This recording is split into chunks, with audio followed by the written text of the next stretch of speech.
Concentração de usuários de drogas na Cracolândia, região central de São Paulo, preocupa desde sempre moradores e comerciantes da região. Para ajudar quem vive e trabalha no local, a Prefeitura discute a isenção do IPTU para os próximos 2 anos. A previsão é que uma audiência pública sobre esse assunto seja realizada já na semana que vem. Para a gente entender os desafios do poder público para tentar solucionar esse problema de décadas na capital paulista, a gente recebe agora aqui no Jornal da Manhã o deputado estadual Tomé Abduch, do Republicanos. Deputado, bem-vindo mais uma vez à Jovem Pan News. Bom dia. Bom dia, Lívia. Bom dia, Rafael. Bom dia aos nossos ouvintes.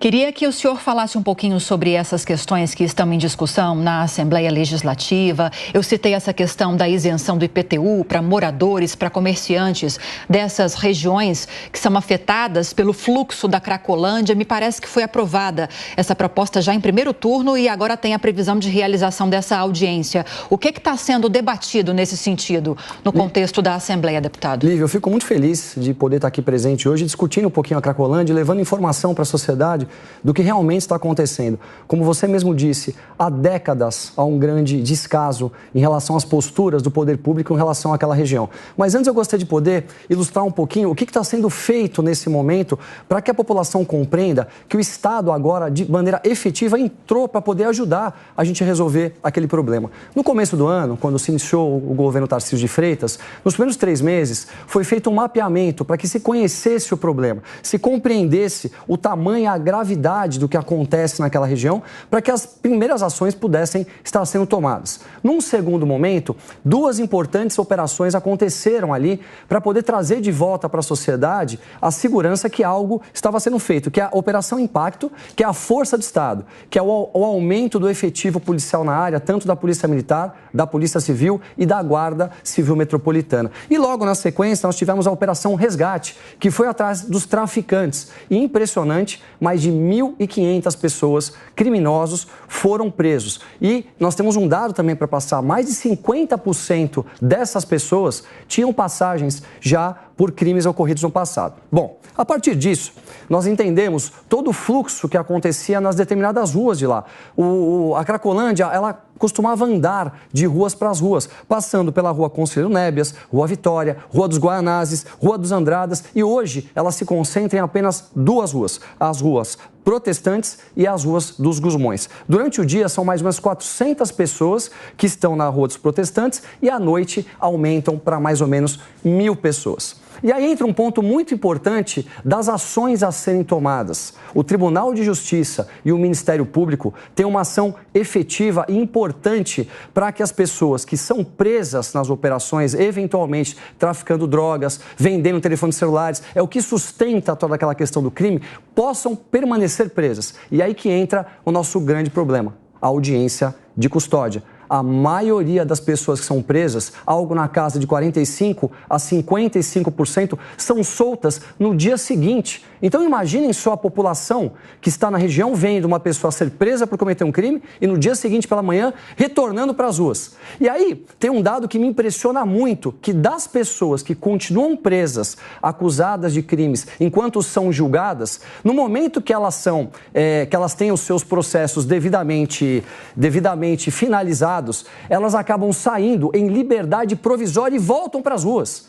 Então, se a gente não tiver uma ação muito forte do Tribunal de Justiça e do Ministério Público, dificilmente a gente vai acabar com esse problema. Nós temos o presidente hoje do Tribunal de Justiça, o doutor Ricardo Anaf, que está sendo muito efetivo e que acabou assinando um termo de cooperação para o uso de tornozeleiras, que é muito importante para nós. Agora, voltando a falar um pouco da região, as pessoas que lá trabalham, que lá moram, estão realmente aterrorizados com o que acontece. Imagina você, dono de um comércio há muitos e muitos anos, não conseguir mais ter o seu comércio funcionando, pois as pessoas têm medo de estar na região. Então, essa ação que está sendo feita de não cobrar IPTU, de poder compreender que essas pessoas não têm condição nesse momento, enquanto o Estado não está conseguindo deixar aquela região de uma maneira utilizável pela sociedade, que não se cobre o IPTU e outros impostos. Por que o Estado não ocupa aquela região de uma vez por todas, com polícia, com eventualmente o gabinete do do governador, com o gabinete de deputado, por exemplo, a presença do Estado ali no Inibiria, aquela área, que, aliás, surpreende que ela esteja sendo conhecida agora, né? Ela existe há 30 anos, e não só existe ali há 30 anos, como se espalhou por toda a cidade de São Paulo. O jornalista Roberto Marinho, Vila Prudente, o senhor certamente sabe desses endereços. Por que o Estado não ocupa aquela região ali de uma vez por todas, prendendo bandido e dando assistência para quem precisa de assistência de saúde? Aí que está, Rafael.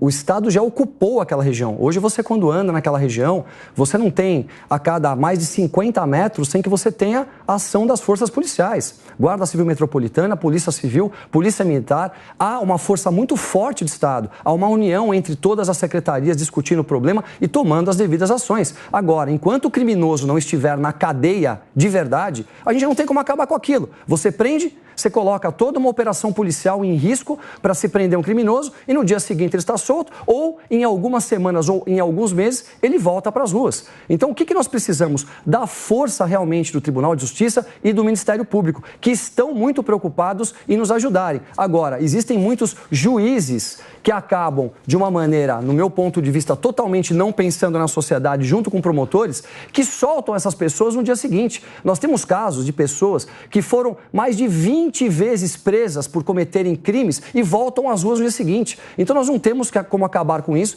se essas forças importantes não entrarem em ação. Deputado, como toda véspera de eleição, como toda campanha eleitoral, é claro que aqui na capital paulista o tema Cracolândia vai ser muito explorado pelos candidatos. Além dessas propostas que estão avançando, eu até mencionei, esqueci de reforçar aqui para a audiência, a proposta de isenção do IPTU foi aprovada em primeiro turno. A gente está falando com um deputado da Assembleia, claro, mas foi uma proposta aprovada em primeiro turno na Câmara de Vereadores aqui de São Paulo, só para deixar bem explicado isso para a audiência.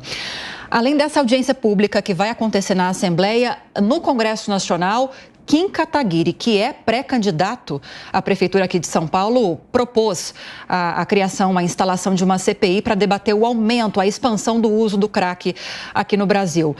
O que pode ser discutido, o que pode ser efetivamente colocado em prática a partir de uma audiência pública e a partir de uma CPI para discutir esse tema? Rapidinho. É importantíssimo que a gente possa discutir esse tema com profundidade, porque os movimentos progressistas, eles apoiam esse tipo. Nós temos um movimento lá que é o Craco Resiste, que dão apoio para que aquelas pessoas estejam nas ruas e que o uso possa ser feito em áreas abertas. Então, nós temos que verificar, primeiro, como que a droga chega, quais as ações estão sendo tomadas, que muitas foram colocadas aqui, e onde está o verdadeiro problema. Então, muito importante a CPI, eu espero que ela realmente aconteça.